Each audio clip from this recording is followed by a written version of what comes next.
Bharatiya Janata party के ticket को लेकर के सूत्रों के हवाले से एक और बहुत बड़ी खबर, बलिया से नीरज शेखर को मिल सकता है टिकट, ये सूत्र हमें बताते हैं।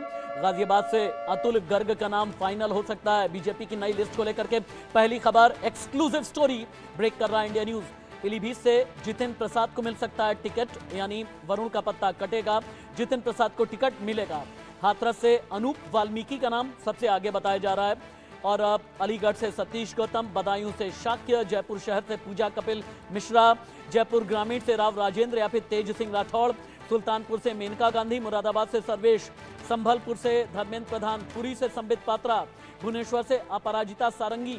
ये हैं वो बड़े नाम। ये स्क्रीन पर तीनों खबरें फ्लैश होती रहनी चाहिए। एक बार अभिषेक के पास चलते हैं। अभिषेक, बीजेपी की कौन सी सीट है जो सबसे ज्यादा सरप्राइज दे रही है बीजेपी की तरफ से?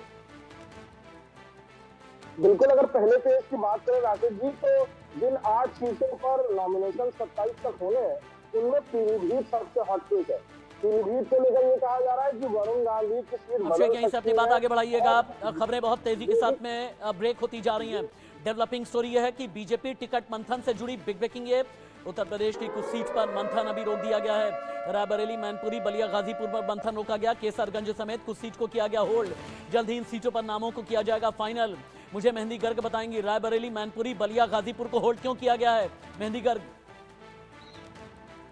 जी बिल्कुल राशिद, देखिए जिस तरीके से इन सीटों के उम्मीदवारों के नाम को होल्ड किया गया है, तो अभी चिंतन और मंथन किया जा रहा है। ऐसे में रायबरेली की जो सीट है वो बहुत ही ज्यादा महत्वपूर्ण है भारतीय जनता पार्टी के लिए, कि किस तरीके से सारे समीकरणों को देखते हुए वहां पर उम्मीदवार उतारा जाए, और नो रिस्क पॉलिसी को लेकर जो बीजेपी इन चुनावों में चल रही है उसको देखते हुए इन सीटों के जो अभी नाम है उन पर होल्ड कर दिया गया है, और ज्यादा चिंतन और मंथन इन सीटों पर किया जाएगा, क्योंकि रिस्क नहीं लेना है। और रायबरेली के साथ साथ जो बाकी की सीटें हैं जिन पर अभी उम्मीदवारों के नामों को होल्ड कर दिया गया है, वो भी बहुत ही महत्वपूर्ण सीटें हैं, क्योंकि उत्तर प्रदेश एक ऐसा राज्य है जिसपे बीजेपी अपना होल्ड बनाना चाहती है या होल्ड बना कर रखती है। तो ऐसे में इन सीटों पर कोई भी कदम ऐसा उठाना उनके लिए ठीक नहीं लग रहा है, इसीलिए उन्होंने अभी इन सीटों पर अपना उम्मीदवार नहीं उतारा है, और हर एक कदम फूंक फूंक कर भारतीय जनता पार्टी इन 2024 से पहले कि अभिषेक के पास मैं चलूं, मेहंदी करके एक मिनट रुक जाएं आप। एक बार फिर से मैं रिकॉल कर देता हूं। हमारे सोर्सेज ये बताते हैं कि विजय पांडा यानी जयंत पांडा, उन्हें केंद्रपाड़ा कॉन्स्टिट्यूएंसी से लोकसभा सीट मिल सकती है। बीजेपी की केंद्रीय चुनाव समिति की बैठक से अंदर की खबर आ रही है। गाजियाबाद से जनरल वीके सिंह का जिन का टिकट कट सकता है वो लिस्ट आप एक बार फिर से जान लें।